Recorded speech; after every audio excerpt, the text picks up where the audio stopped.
Hello dear students, welcome in e Pathshala channel. इस video में हम डिस्कस करेंगे सॉइल मैकेनिक्स के objective questions from question number 54 to question number 63।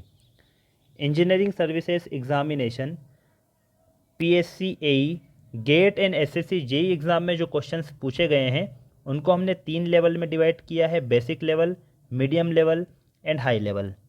Basic level के questions आपको help करेंगे स्टेट पीएससी और एसएससी जेई एग्ज़ाम में प्री में, ठीक है, ये आपको हेल्प करेंगे प्री में। हाई लेवल के questions state PSC and SSC JE exam में मेंस में आपको हेल्प करेंगे। ये जो कॉन्सेप्ट होंगे जो हम ऑब्जेक्टिव में डिस्कस करेंगे कॉन्सेप्ट, वो आपको हेल्प करेंगे SSC JE and state PSC की मेंस एग्ज़ाम में। और मीडियम लेवल के क्वेश्चंस होंगे वो दोनों में आपको हेल्प करेंगे pre as well as mains exam में। डिस्कस करते हैं question number 54। Uniformity coefficient of filter sand is represented by. Formula आपको पूछा है यूनिफॉर्मिटी कोफिशिएंट या कोफिशिएंट ऑफ यूनिफॉर्मिटी, इसको हम रिप्रेजेंट करते हैं CU। क्वेश्चन में आपको फिल्टर सैंड ये कंफ्यूज करने के लिए दिया है। किसी भी सॉइल के लिए यदि आपको फॉर्मूला पूछते हैं तो फॉर्मूला सेम होगा D60/D10। ये फॉर्मूला होगा कोफिशिएंट ऑफ यूनिफॉर्मिटी का। D60 और D10 का मतलब क्या होगा?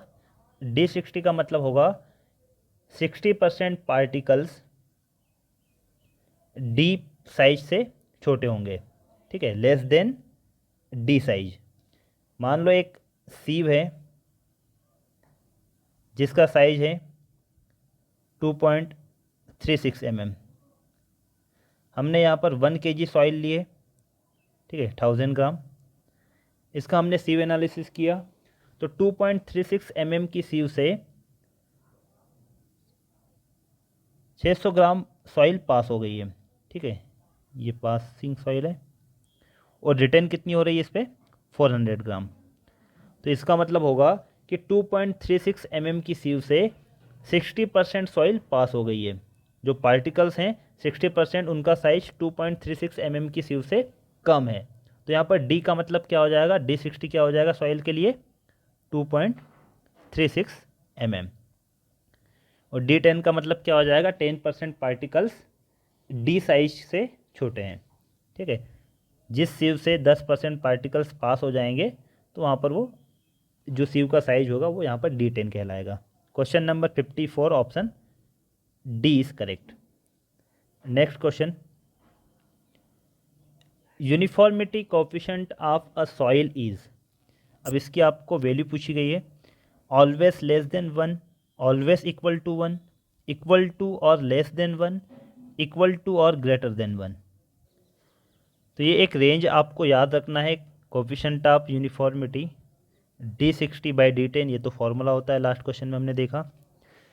CU की वैल्यू जितनी ज़्यादा होगी उतनी ही सॉइल हमारी अच्छी होगी, उसमें जो पार्टिकल्स होंगे उसकी ग्रेडिंग अच्छी होगी, ठीक है। तो CU जितना ज़्यादा होगा सॉइल उतनी ही अच्छी होगी।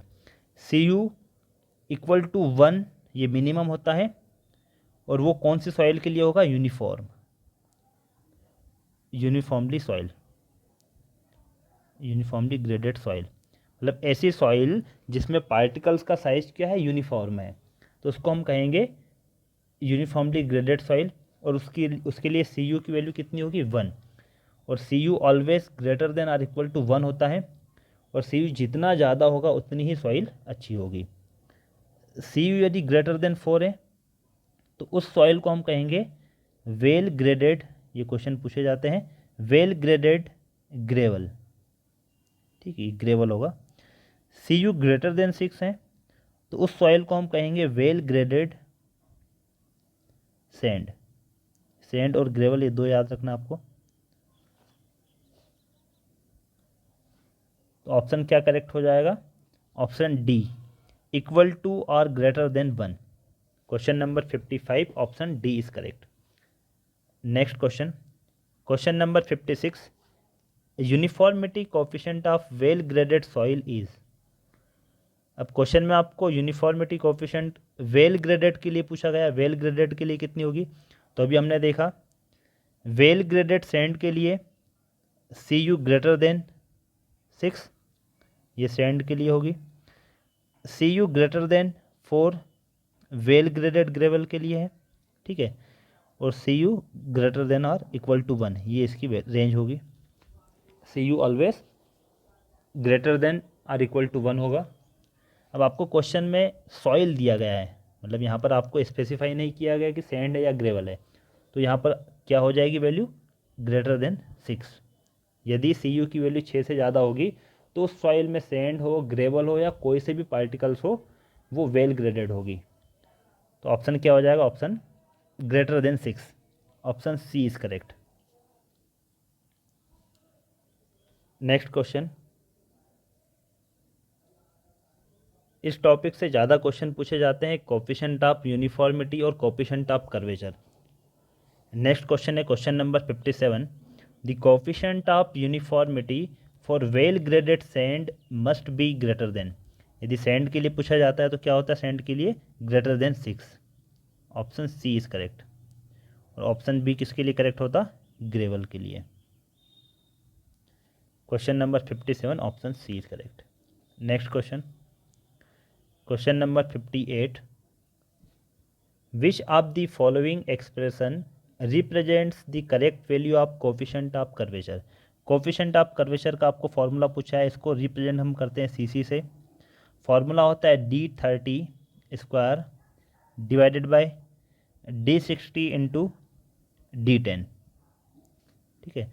और कोफिशिएंट ऑफ यूनिफॉर्मिटी का क्या होता है, फर्स्ट क्वेश्चन में हमने डिस्कस किया था D60/D10। तो यहाँ पर D30 की मीनिंग भी वही होगी। D30 का मतलब हो जाएगा कि 30% पार्टिकल्स जिस सीव से पास हो जाएंगे वो वैल्यू किसकी होगी, D30 की। Question number 58 option A is correct. Question number 59, the coefficient of curvature for well graded soil lies between. Coefficient of curvature well graded soil के लिए कितना होगा। अभी तक हमने सी यू की वैल्यू देखी है, coefficient of uniformity greater than 4 और ग्रेटर देन 6, ये किसके लिए था, वेल ग्रेडेड ग्रेवल, और ये है वेल ग्रेडेड सैंड, ठीक है। आपका रिवीजन भी हो जाएगा साथ साथ में। क्वेश्चन में आपको कोफिशिएंट ऑफ कर्वेचर पूछा गया है, तो coefficient of curvature well graded sand हो या वेल ग्रेडेड ग्रेवल हो, दोनों के लिए या किसी भी सॉइल के लिए यदि आपको पूछते हैं तो सीसी की वैल्यू होती है coefficient of curvature greater than or equal to 1 and less than or equal to 3। 1 से 3 के बीच इसकी वैल्यू होगी। यदि 1 से 3 के बीच नहीं है तो वो वेल ग्रेडेड सॉइल नहीं होगी। क्वेश्चन में आपको वेल ग्रेडेड सॉइल के लिए रेंज पूछी गई है, तो क्या होगी 1 to 3, option B. Question number 59 option B is correct. Next question,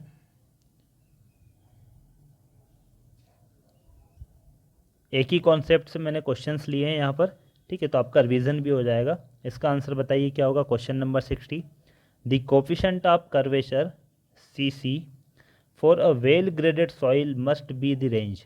range क्या होगी उसकी, ऑप्शन ए भी नहीं होगा, बी नहीं है और सी नहीं है। तो यहाँ पर आपको रेंज याद होना चाहिए, रेंज क्या होती है 1 to 3, ठीक है, 1 से 3। तो ऑप्शन क्या हो जाएगा, नन ऑफ दिस। इस टाइप से भी ऑप्शन होते हैं, ठीक है। तो आपको कन्फ्यूज़न नहीं होना है कि उसकी रेंज नहीं दी है, ठीक है। तो ये जैसे ऑप्शन ए है तो इसमें वैल्यू 1 से कम है तो 1 से कम नहीं होती है, तो ऑप्शन ए गलत है। ऑप्शन बी में 3 से ज़्यादा दी गई है रेंज 3 to 4, तो ये भी इनकरेक्ट हो जाएगा। सी में 4 to 5, तो आपको ये देखना कि रेंज यदि 1 से 3 के बीच में है तो वो ऑप्शन करेक्ट होगा, तो यहाँ पर ऐसी रेंज नहीं है। Question number 60 option D is correct. Next question, question number 61, consider the following statements. First statement है, for a well graded sand the coefficient of curvature should lie between 1 and 3। Second statement, a soil having uniformity coefficient smaller than about 2 is considered uniform. Which of these statements are correct. कौन कौन से statement इसमें से correct होंगे first and second में से। तो first statement में आपको वेल ग्रेडेड सैंड के लिए कोफिशिएंट ऑफ कर्वेचर की वैल्यू दी गई कितनी है 1 से 3, ये रेंज क्या है 1 से 3, तो ये तो करेक्ट होगा, सैंड हो या ग्रेवल हो। स्टेटमेंट फर्स्ट करेक्ट है। Second, soil having uniformity coefficient smaller then 2, यदि 2 से कम है तो वो सॉइल यूनिफॉर्म उसको हम कंसिडर करेंगे, ये भी करेक्ट हो जाएगा। ठीक है। सी यू की वैल्यू यदि कम होगी 4 से एंड 6 से तो वो सॉइल यूनिफॉर्म सॉइल कहलाएगी। दोनों स्टेटमेंट करेक्ट होंगे। Option A is correct, both 1 and 2। इसमें आपको ध्यान रखना है इस टाइप के क्वेश्चंस में, यहाँ पर कभी कभी ये आ जाता है कि which of this statements is not correct, तो आपको क्वेश्चन ध्यान से पढ़ना है। ठीक है, यहाँ पर अगर नॉट करेक्ट आ जाता तो ऑप्शन बी करेक्ट होगा, neither 1 nor 2। Question number 62, the effective size of particles of soil is denoted by. Effective size particles के हम डिनोट करते हैं D10 से, D10, और D10 का मतलब क्या हो जाएगा 10% पार्टिकल्स का जो साइज है वो D से कम है। Question number 62 option A is correct.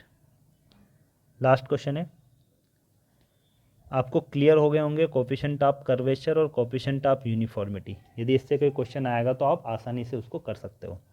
Question number 63, इसमें 2 लिस्ट हैं। लिस्ट 1 में मेजरिंग डिवाइस के नाम दिए गए हैं, और सेकेंड लिस्ट में सॉइल पैरामीटर्स, मतलब कौन से पैरामीटर को मेजर करेंगे डिवाइस से। And select the correct answer using the codes given below. List 1 में दिया है पिक्नोमीटर, ये स्पेलिंग ठीक कर लेना, पिक्नोमीटर है। सेकेंड हाइड्रोमीटर, ऑडियोमीटर और परमियोमीटर। तो बताना इन डिवाइस का यूज़ हम क्या मेजर करने के लिए करते हैं। ठीक है, तो इस टाइप के क्वेश्चन में पहले आप ये देख लो कि कौन से डिवाइस का आपको पता है। जैसे कि पिक्नोमीटर कॉमन डिवाइस है, इसका हम यूज़ करते हैं स्पेसिफिक ग्रेविटी मेजर करने के लिए, जी को मेजर करने के लिए।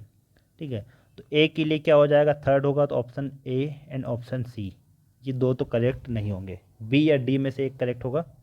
ठीक है, तो अब यहाँ से आपको क्या मिल जाएगा, ये वाला ऑप्शन मिल जाएगा, डी का क्या करेक्ट होगा, सेकेंड। परमियोमीटर का यूज़ हम करते हैं परमेबिलिटी मेजर करने के लिए। हाइड्रोमीटर पार्टिकल साइज एनालिसिस करने के लिए हम करेंगे हाइड्रोमीटर का यूज़। ठीक है, सीव एनालिसिस करते हैं। और सेकेंड हाइड्रोमीटर, यदि पार्टिकल्स के साइज 75 माइक्रोन से कम है तो वहाँ पर हम किसका यूज़ कर लेते हैं, हाइड्रोमीटर का।